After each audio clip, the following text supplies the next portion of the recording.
আলহামদুলিল্লাহ সময় খুবই সংক্ষিপ্ত। বিনা ভূমিকায় দুটার কথা মনে রাখবেন। আর বিশেষ করে আমাদের সমাজ একটা নির্ধারিত রাত 8টার সময় আজুর রহমান সাহেব এই তিনটা উনি বক্তব্য রাখবেন এবং রাত 10টার সময় আলী আসগর সাহেব মেদিনীপুর উনি বক্তব্য রাখবেন। সেদিকে লক্ষ্য করে সময় খুবই সংক্ষিপ্ত। মৌলানা সাহেব উনি আপনাদের সঙ্গে কথা বলছেন। এখন আপনাদের সামনে শুনছেন এই মসজিদের सबसे पहले मैं अल्लाह का शुक्रिया अदा करता हूँ।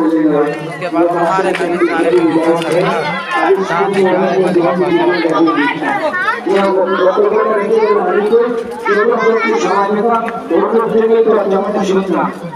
আমাদের হাজি সাহেব তর্জমা করতে সবাই এখন আপনাদের সামনে সরাসরি খুব ধন্যবাদ বক্তব্য রাখেন আমার বন্ধু মাওলানা আপনার মোজাম্মেল হক সাহেব ওনার বক্তব্য।